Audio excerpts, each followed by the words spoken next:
कैसे निर्वाह करते संबंध का हमारे प्रियालाल श्री विट्ठलनाथ जी ठाकुर जी के प्रति वात्सल्य भाव रखते थे।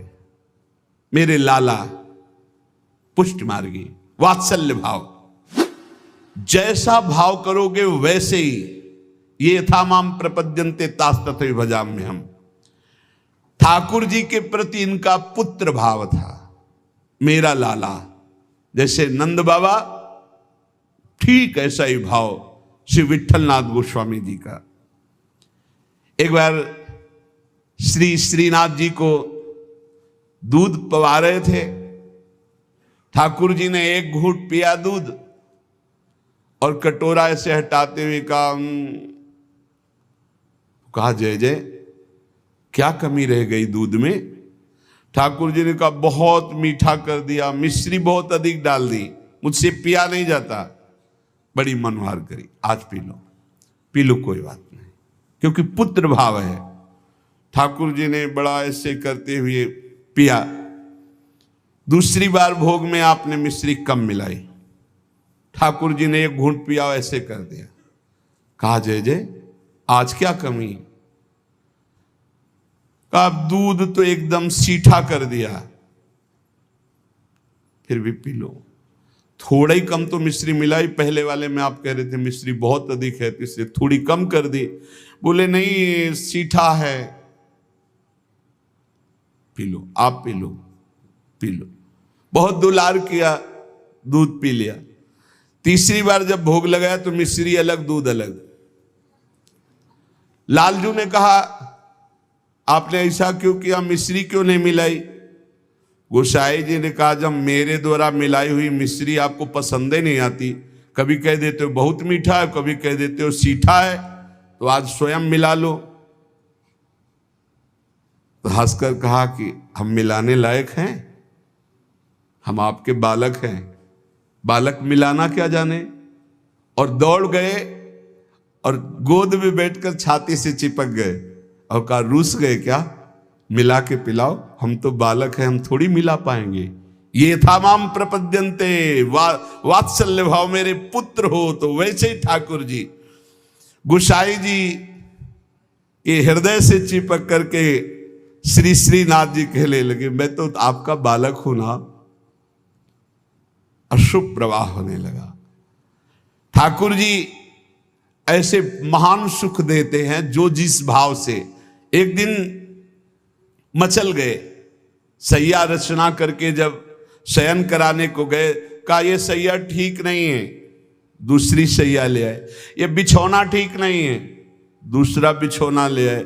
नहीं नहीं, ये रंग मुझे पसंद नहीं, और रंग का बिछौना बिछा दिया।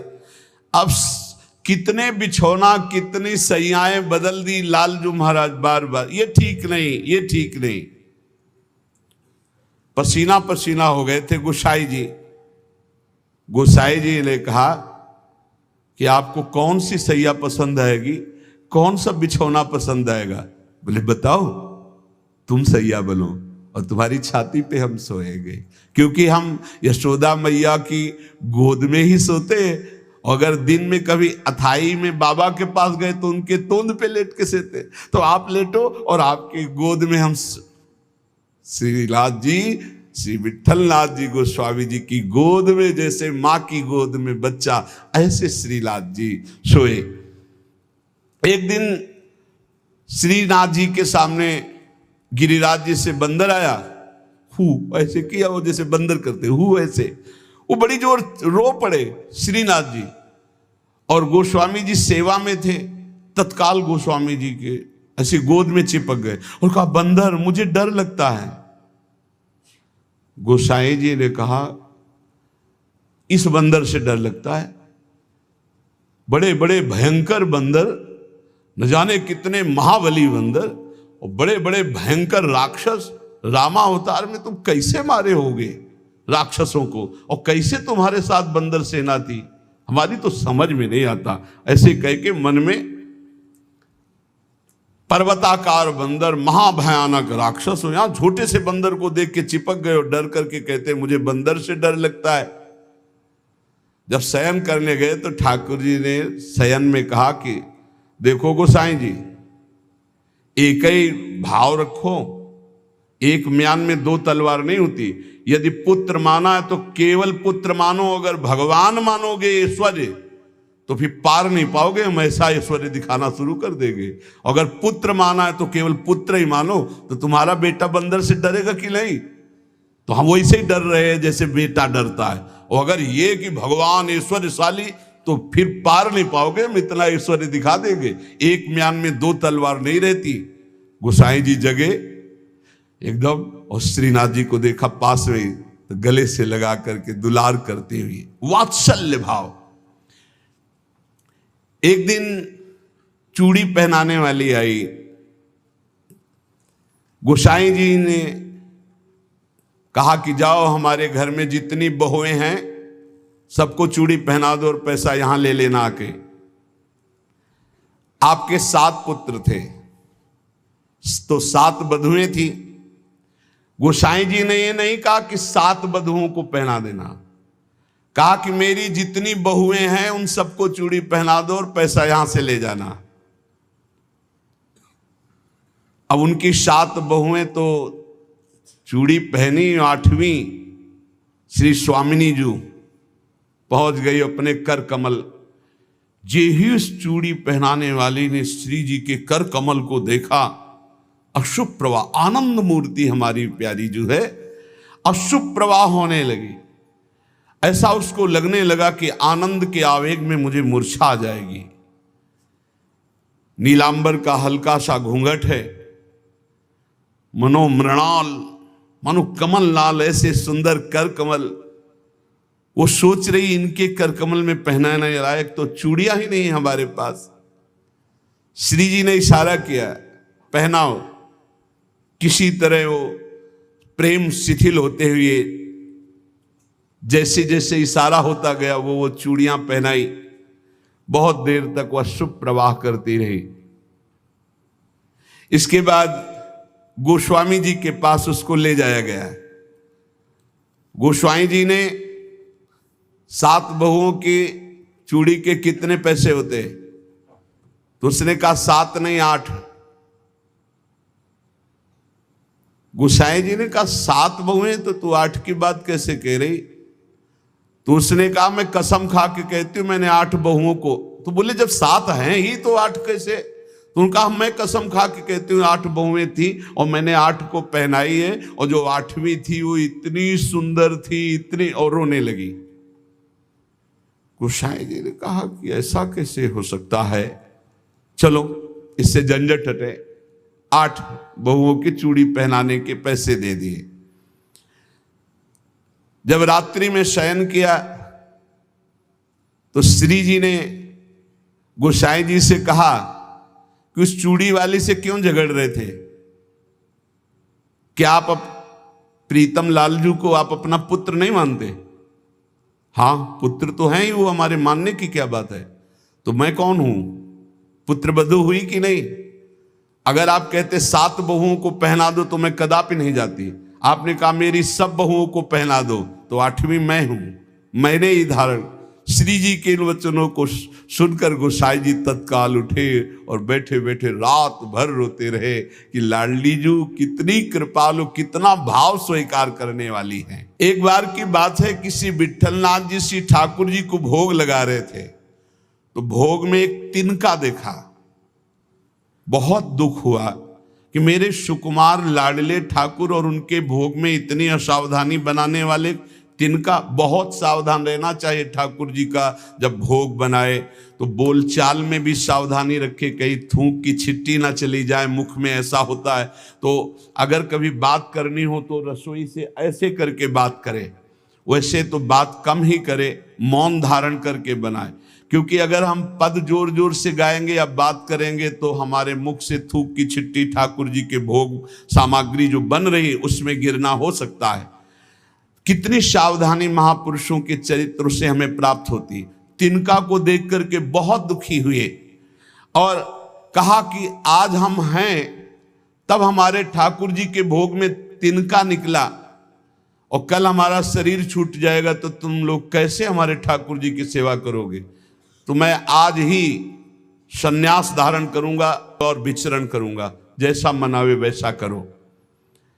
आप इतना कहे तो सब लोग बहुत दुखी हो गए। सबने अनुनय विनय की कि एक बार अपराध क्षमा कर दो, ठाकुर जी की भोग में कभी त्रुटि नहीं होगी। आपने कहा हम परिहास में कभी झूठ नहीं बोलते। हमने कहा सन्यास लेंगे तो अब सन्यास लेंगे, अब हम तुम्हारे बीच में नहीं रहेंगे। श्री ठाकुर जी श्रीनाथ जी से आज्ञा लेने गए। ठाकुर जी ने बहुत उदास होकर के कहा, गोसाई जी एक गेरुआ वस्त्र हमको भी मंगवा दो। बोले आपको क्यों जय जय, आपके पास तो बहुत सुंदर सुंदर पोशाक हैं। बोले हम आपके बिना नहीं रह सकते, अगर आप सन्यास लेंगे तो हम भी सन्यास लेके आपके साथ ही चलेंगे।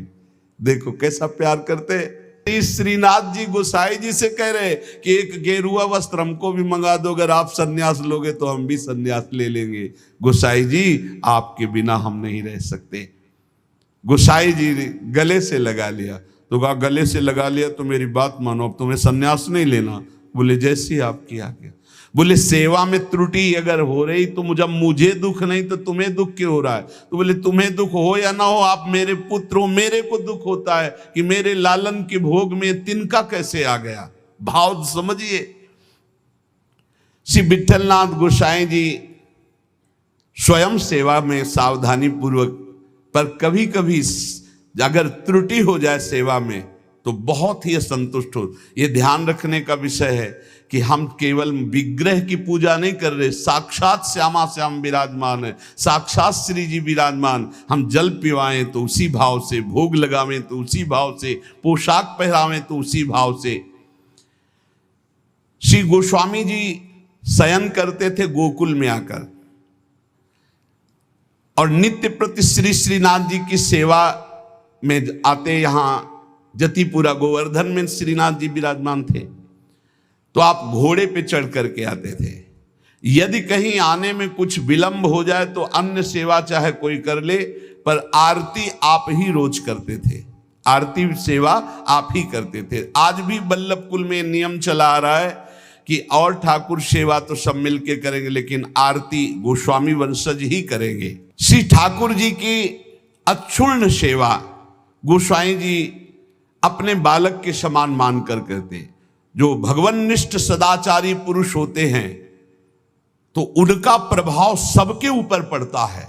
उस समय भक्ति का वातावरण एक बन चुका था, जिसको देखो सब भगवान की भक्ति में निमग्न। जो श्री विठलनाथ जी थे, ये श्रीमद वल्लभाचार्य जी के द्वितीय सुपुत्र है। आपका जन्म प्रादुर्भाव विक्रम 1572 में काशी के निकट चुनारगढ़ में हुआ। श्री आचार्य महाप्रभु वल्लभाचार्य जी ने प्रयाग में अड़ैल में आकर आपका जन्मोत्सव मनाया। बड़े शुभ संस्कार बचपन से ही। आचार्य महाप्रभु जी के निरीक्षण में आपने समस्त शास्त्रों का सम्यक अध्ययन किया और गृहस्थाश्रम में प्रविष्ट हुए। आपकी 2 पत्नियां थी, रुक्मिणी जी और पद्मावती जी। श्रीमद वल्लभाचार्य महाप्रभु जी के गोलोक गमन के अनंतर उनके ज्येष्ठ पुत्र श्री गोपीनाथ जी, ये द्वितीय पुत्र से श्री विठलनाथ जी। गोपीनाथ जी आचार्य गद्दी पर बैठे, परंतु थोड़े ही समय में वो गोलोकवासी हो गए। और गोपीनाथ जी के जो पुत्र थे श्री पुरुषोत्तम जी, वो अभी बाल्यावस्था को थे, तो विठलनाथ जी को ही सारा कार्यभार संभालने को मिला आचार्य गद्दी का। ठाकुर जी की सेवा, ठाकुर जी का सब ऐश्वर्य श्री विठलनाथ जी संभाले। श्री विठलनाथ जी संभाले तो, पर कृष्णदास जी ये वल्लभाचार्य जी के शिष्य और ये संपूर्ण सेवा सामग्री के अधिकारी थे। यहां एक बहुत सूक्ष्म विषय निकल के आता है कि कभी गुरु और गुरु वंशज के प्रति थोड़ा भी हे भाव न कर ले, नहीं तो दुर्गति पक्की है, चाहे जितना बड़ा उपासक हो। कृष्णदास जी बहुत बड़े महापुरुष हैं, पूरे श्रीनाथ जी की सेवा के अधिकारी हैं। अधिकारी पदवी नहीं की है, अब किसी सेवा पद्धति को लेकर कृष्णदास जी से श्री विट्ठलनाथ गोस्वामी जी ने, तो कृष्णदास जी असंतुष्ट हो गए। यहां त्रुटि हो रही है कृष्णदास जी से। कृष्णदास जी ने क्या किया कि जो गोपीनाथ जी गोलोक गमन हो गया था, तो उनकी पत्नी और उनके पुत्र पुरुषोत्तम जी अभी छोटे थे, उनसे बात की और गद्दी पर पूरा अधिकार कर लिया। पुरुषोत्तम है ही, क्योंकि उनके पिता गोपीनाथ जी अधिकारी थे, और हटा दिया श्री विट्ठलनाथ जी को।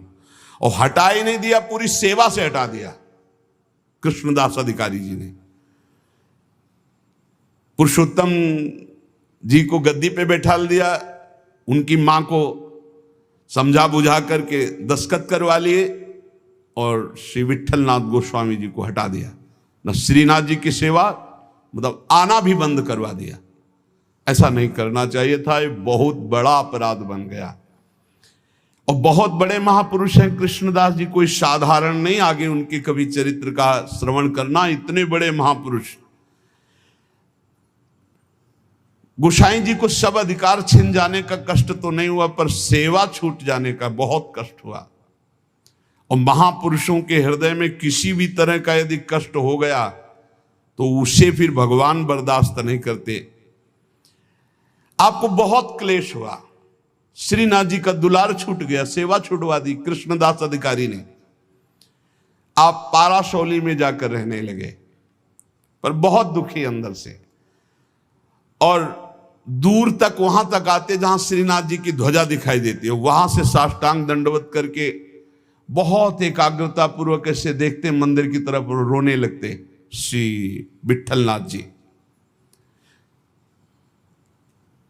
ये बहुत बड़ी हानि का विषय, बहुत बड़ी हानि का विषय। गुरुजनों से विरोध करने का मतलब है सर्वस्व का नाश, चाहे जितना बड़ा भी कोई तपस्वी भजनानंदी हो। एक श्री रामदास जी भीतरिया, जो ठाकुर जी की सेवा में रहते थे, वो श्री विट्ठलनाथ जी की स्थिति से परिचित थे। वो रोज गुप्त रूप से समय निकालते। यद्यपि श्री कृष्णदास जी ने उनको भी मना कर दिया था, पर वो जाते और गोसाई जी को श्री लालजू का बीड़ा प्रसाद देते। बीड़ा प्रसाद आंखों से ऐसे रख करके खूब रुदन करते श्री विट्ठलनाथ जी। ये बहुत बड़ा अपराध है, बहुत बड़ा अपराध। गोसाई जी ठाकुर जी के लिए अपने कर कमल से एक फूलों का हार बनाते और कहते पहना देना जाके, और रोज एक श्लोक दैन्यता का लिखते और कहते ठाकुर जी को सुना देना जाके। श्री रामदास जी नित्य प्रति आकर वो फूलों का हार और ठाकुर जी को एक श्लोक सुनाते, ठाकुर जी को फूलों का हार पहनाते, और ठाकुर जी रोज एक पान की बीड़ी देते जो उनको जाके देते और उनको प्रणाम करते। एक दिन ठाकुर जी ने संदेश में कहा कि गोसाई जी से कह दो, मेघ तो समय पर बरसेगा, तुम दुखी क्यों हो रहे हो? मेघ तो समय आने पर बरसेगा, तुम दुखी क्यों हो रहे हो? विट्ठलनाथ जी के सामने जब जाकर रामदास जी ने कहा मेघ तो समय पे बरसेगा, आप दुखी क्यों हो रहे हो? लालन ने ऐसा कहा है। तो विट्ठलनाथ जी ने कहा कि मेघ तो समय पे बरसेगा, पर चातक अपनी टेक पुकार क्यों छोड़ेगा? चातक तो रटता ही रहेगा। बहुत सुंदर बात। अगर चातक अपनी रटन छोड़ दे तो चातक कैसा? मेघ तो समय पे बरसेगा, वो बरसे, लेकिन चातक अपनी रटन नहीं छोड़ सकता। मेरी रटन घटने वाली नहीं, मैं तो रो रो कर आपको पुकारता ही रहूंगा। चातक रटन घटे घट जाई, बढ़े प्रेम सब भांति भलाई। विट्ठलनाथ जी के इस दुख को अकबर बादशाह ने सुना। उसने तत्काल आदेश किया और कृष्णदास जी को बंदी बना के जेल में डाल दिया और गोसाई जी को विरुद्ध आचरण किया, इसलिए उनको कठोर दंड कृष्णदास जी को बादशाह अकबर ने। जब गोसाई जी को ये पता चला तो गोसाई जी ने अन्न जल त्याग दिया और कहा जब तक सम्राट अकबर सादर कृष्णदास जी को, ये देखो महापुरुषों का हृदय, सादर कृष्णदास जी को नहीं छोड़ते तब तक मैं अन्न जल भी नहीं पाऊंगा। जब बादशाह अकबर को ये पता चला कि गोसाई जी ने अन्न जल त्याग दिया तो सादर कृष्णदास जी को पुनः छोड़ दिया। कृष्णदास जी को जब ये पता चला कि गोसाई जी मेरे लिए अन्न जल छोड़ दिए, तब गोसाई जी के पास आए और चरणों में गिरे और कहा, मुझे आपके प्रभाव का पता नहीं था, क्षमा कीजिए।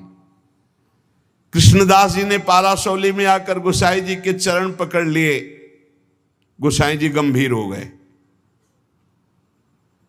महापुरुष अगर डांट दें तो बच गए आप, और गंभीर हो गए तो पिट गए आप, बस इतना समझ लो। गंभीर इसलिए हो गए कि तुमने लालन की सेवा छुड़वा दी, सब ठीक है, लेकिन लालन की से दूर रखा, दर्शन नहीं, सेवा नहीं, इसलिए गंभीर हो गए। विट्ठलनाथ गोसाई जी को पूर्व सेवाधिकार प्राप्त हो गया। श्री कृष्णदास जी का अंतिम लीला जानते हो कैसे हुई? कुआं में पैर फिसल गया और गिर के मरे और प्रेत बने, इसी अपराध के कारण। बहुत सावधान, इतने बड़े महापुरुष हैं, उनका चरित्र है कृष्णदास जी का, बहुत बड़े महापुरुष हैं, लेकिन अपने गुरु से अपराध बन गया। गुरुवंश गुरु स्वरूप ही है, अपराध बन गया तो प्रेत योनि को, पैर फिसल गया, कुएं में गिरे और उनके प्रेत योनि को प्राप्त हुए। बहुत सावधानी की जरूरत है कि कहीं ऐसे अपराध नहीं तो चाहे जितना भजन हो, भजन बाद में तो कल्याण करेगा, लेकिन बीच में छूट जाएगा और बीच में हमारी दुर्गति हो जाए। अंतिम तो मंगल ही होगा, क्योंकि भगवान का जन कवि नामे भक्ता प्रणश्यति। जब ये प्रेत बन गए थे तब भी उद्धार गोस्वामी विट्ठल नाथ जी के द्वारा ही इनका हुआ। अकबर क्यों कृपालु था, क्यों श्रद्धा करता था विट्ठलनाथ जी गोस्वामी के ऊपर? एक बार श्री यमुना जी में स्तोत्र का गायन का, कंचन वर्ण तेज चमकता हुआ विट्ठलनाथ गोस्वामी जी का, तो अभी स्नान करके यमुना जी की आराधना कर रहे थे, तो उधर नौका में जल विहार करते हुए इसकी बादशाह की कोई हिंदू बेगम होगी, तो वो दूर से देखा कि तेजस्वी तो भगवान के समान है। नौका समीप ले गई, उतरकर चरणों में वंदन किया। विट्ठलनाथ गोस्वामी जी को देखकर उसे पक्का लगा कि ये जो आशीर्वाद दे देंगे तो पक्का। तो उन्होंने कहा कि आपसे मैं एक ही आशीर्वाद चाहती हूं कि मेरे बादशाह मेरे अनुकूल रहें। हर पत्नी यही चाहती है। आप कृपा करके कोई ऐसा जंतुर बांध दीजिए, कोई मंत्र बता दीजिए, कोई उपाय बता दीजिए कि बादशाह सलामत हमारे बस में रहें, हमारे अधीन रहे। आपने मुस्कुरा दिया कि मैं एक जंतुर देता हूं, इससे बादशाह तुम्हारे अधीन रहेंगे, और दोहा लिख करके भुजा में बांध दिया। यंत्र मंत्र और तंत्र को भूल करो जनि कोय, पति कहे सो कीजिए वो आप ही बस होए। ये दोहा लिख करके बांध दिया। दूर से गुप्तचर लगे रहते थे। गुप्तचर ने कहा कि विट्ठलनाथ गोस्वामी जी ने कोई जादू टोना करके आपकी हिंदू बेगम की बाह में जंतुर बांध दिया है। तत्काल आया, जब वो महल तोड़ दिया जंतुर और उसे कहा खोला जाए, खुला गया। और जब ये दोहा पढ़ा कि यंत्र मंत्र और तंत्र को भूल करो जनि कोई उपाय मत करो, ये यंत्र तंत्र मंत्र जंतर वाला, पति की आज्ञा में रहो, इसी से पति अधीन हो जाएगा। जब ये दोहा पढ़ा कि पति की आज्ञा का पालन रूप परम बल है जो पति को अधीन कर लेता है, बहुत प्रसन्न हुआ और कहा इसी समय मुझे विट्ठलनाथ गोस्वामी के चरणों में जाके प्रणाम करना है और उनके दर्शन करने।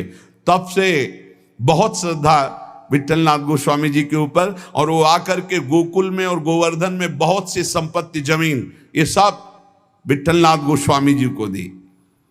श्रीमद वल्लभाचार्य महाप्रभु जी ने पुष्ट मार्ग का प्रवर्तन किया। विट्ठलनाथ गोस्वामी जी ने उसका बहुत प्रकाश किया। श्री सूरदास जी, कुंभनदास जी, परमानंद दास जी, कृष्णदास जी, ये वल्लभाचार्य जी के शिष्य, और नंददास जी, चतुर्भुज दास जी, श्री गोविंद दास जी, श्री छीत स्वामी, ये विट्ठल नाथ जी के शिष्य, ये रात दिन ठाकुर जी की सेवा में, पद गायन की सेवा में रहते थे। जिस समय महाप्रयाण का समय आया तो विट्ठलनाथ गोस्वामी जी ने सातों पुत्रों को बुलाया और अलग अलग ठाकुर जी प्रदान किए। 7 पुत्र श्री गिरधर जी, श्री गोविंद जी, श्री बालकृष्ण जी, श्री गोकुलनाथ जी, श्री रघुनाथ जी, श्री यदुनाथ जी और श्री घनश्याम जी, ये 7 पुत्र श्री विट्ठलनाथ गोस्वामी जी के थे। सातों को अलग अलग ठाकुर सेवा प्रदान की। श्री गिरधर जी को श्री ठाकुर मथुरेश जी, जो वर्तमान में जतिपुरा गोवर्धन में विराजमान है। श्री गोविंद राय जी को श्री श्रीनाथ जी, जो वर्तमान में राजस्थान में श्रीनाथ द्वारा में विराजमान है। श्री बालकृष्ण जी को श्री द्वारिकाधीश भगवान, जो वर्तमान में काकरौली में विराजमान है। श्री गोकुलनाथ जी को, जो वर्तमान में श्री गोकुल में विराजमान है। श्री रघुनाथ जी को श्री गोकुल चंद्रमा जी, जो वर्तमान में कामवन में विराजमान है। श्री यदुनाथ जी को श्री बालकृष्ण भगवान, जो वर्तमान में सूरत में विराजमान है। श्री घनश्याम जी को श्री ठाकुर मदन मोहन जी, जो वर्तमान में कामवन में विराजमान है। इन सातों पुत्रों को 7 ठाकुर की सेवा प्रदान की और चल अचल संपत्ति का बंटवारा किया और समस्त वैष्णवों को बुलाया और कहा, आज हमें ठाकुर जी बुला रहे अपने धाम में। ऐसे जाना होता है महापुरुषों का। मृत्यु मृत्यु नहीं, महोत्सव होता है। सब वैष्णव जनों को बुलाया और बोले, आज जो है ठाकुर जी बुला रहे हैं अपने निज सेवा में, निज धाम में। इनके पीछे पीछे पुत्र, जो 7 पुत्र थे, वो पीछे पीछे गए। आप चल करके जतिपुर आए, आपने निज कंठ की माला चतुर्थ पुत्र श्री गोकुलनाथ जी के गले में डाल दी और कहा, सब वापस हो जाओ, अब मैं परम धाम जा रहा हूं। और गुफा में प्रवेश करने लगे तो सबसे बड़े पुत्र गिरधर जी ने आपका वस्त्र पकड़ लिया, तो केवल वस्त्र ही हाथ में रहा और आप अंतर्ध्यान हो गए, सदैव भगवान के धाम को गए श्री विट्ठलनाथ गोस्वामी जी। फिर आकाशवाणी हुई कि मेरा जो वस्त्र तुमने पकड़ा, इसी से मुझे अंतिम संस्कार जो होते हैं, वो अंतिम उत्तर क्रिया इसी से संपन्न करो। और जैसा हमने आदेश दिया